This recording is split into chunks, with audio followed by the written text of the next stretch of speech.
Dia 26 de maio do ano de 2021, oitava semana do Tempo Comum, quarta-feira. Meu irmão, minha irmã, quem vos fala sou eu, Padre Denilson. E aqui estamos para meditarmos o Santo Evangelho que hoje a Santa Mãe Igreja nos oferece. Meditaremos o evangelista Marcos, no seu capítulo 10, versículos 32 a 45. O Senhor esteja convosco, Ele está no meio de nós. Proclamação do Evangelho de Jesus Cristo, segundo Marcos. Glória a vós, Senhor. Naquele tempo, os discípulos estavam a caminho, subindo para Jerusalém. Jesus ia na frente. Os discípulos estavam espantados, e aqueles que iam atrás estavam com medo. Jesus chamou de novo os 12 à parte e começou a dizer-lhes o que estava para acontecer com eles.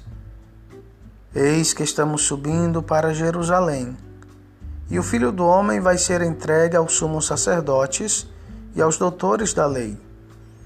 Eles condenarão à morte e o entregarão aos pagãos. Vão zombar dele, cuspir nele, vão torturá-lo e matá-lo. E depois de 3 dias ele ressuscitará. Tiago e João, filhos de Zebedeu, foram a Jesus e lhe disseram: Mestre, queremos que faças por nós o que vamos pedir. Ele perguntou: Que quereis que vos faça? Eles responderam: Deixa-nos sentar, um à tua direita e outro à tua esquerda, quando estiveres na tua glória. Jesus então lhes disse: Vós não sabeis o que pedis.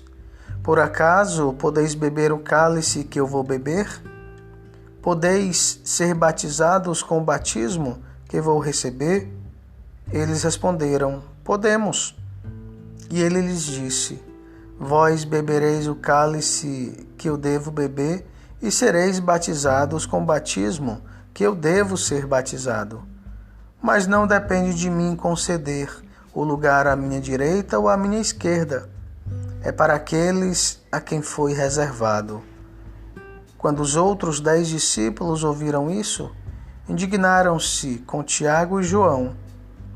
Jesus os chamou e disse: Vós sabeis que os chefes das nações as oprimem e os grandes as tiranizam. Mas entre vós não deve ser assim. Quem quiser ser grande, seja vosso servo, e quem quiser ser o primeiro, seja o escravo de todos. Porque o Filho do Homem não veio para ser servido, mas para servir e dar a vida como resgate para muitos. Palavra da salvação. Glória a vós, Senhor. Meus irmãos, como precisamos aprender com Jesus qual é o significado de servir. Peçamos a Deus a graça de servir aos irmãos. Qual é o significado de trabalhar para os outros? Qual é a verdadeira grandeza da vida? Porque Tiago e João, filhos de Zebedeu, foram movidos por um sentimento de grandeza. Sentiram-se grandes e importantes. Foram pedir a Jesus para um sentar-se à direita, o outro à esquerda. É natural. Nós gostamos do reconhecimento. Ficamos felizes com aplausos, dos merecimentos, e o pior é que ficamos envaidecidos quando nos sobressaímos sobre os outros. Às vezes nem percebemos que o nosso crescimento está gerando na vida do outro humilhação, isolamento, sofrimento. Os outros discípulos ficaram chateados e até com raiva dos 2 irmãos, porque estavam todos no mesmo barco e foram pedir para serem melhores que os outros.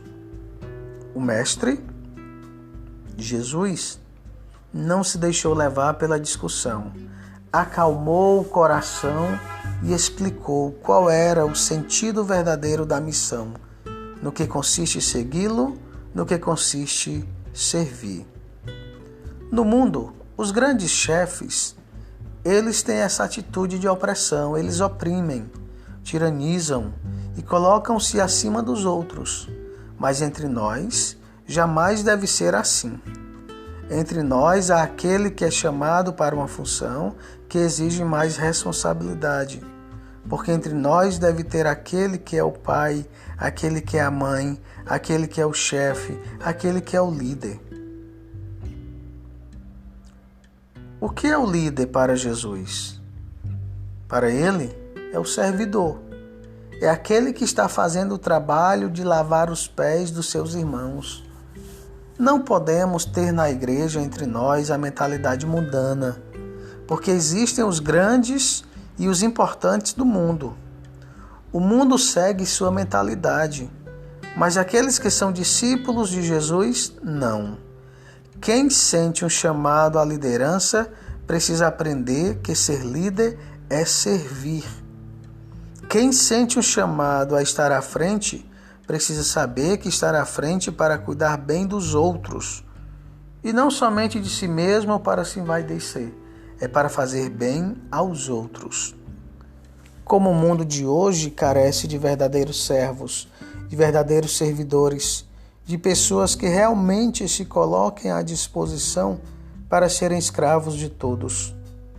Jesus é escravo, mas não é escravo da submissão. É o escravo de servir aos irmãos, de lavar os pés e cuidar deles. As pessoas precisam mais de cuidados do que de pessoas que mandam. Porque para mandar é o que mais tem. Todo mundo quer mandar. Agora, cuidar é só para quem tem o coração como o de Jesus, manso, humilde e servidor. Peçamos a Deus a graça de servirmos uns aos outros.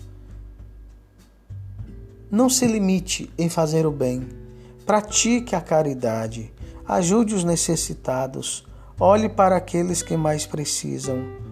E toda caridade, todo bem que você fizer, Deus irá retribuir. Na minha vida de sacerdote, quantas almas generosas, caridosas tenho me deparado. Pessoas que ainda hoje acreditam na caridade, no serviço. Pessoas que confiam no trabalho caritativo de um sacerdote dentro de uma igreja. Nós necessitamos dessas pessoas generosas, dessas pessoas que conseguem abrir os olhos e enxergar a necessidade dos outros. Se você não conhece alguém necessitado, alguém que você possa ajudar, procure o padre de sua igreja. Ele conhece os pobres de sua paróquia e com certeza ele lhe ajudará ou lhe indicará a quem ajudar. Que Deus abençoe. Em nome do Pai, do Filho e do Espírito Santo. Amém.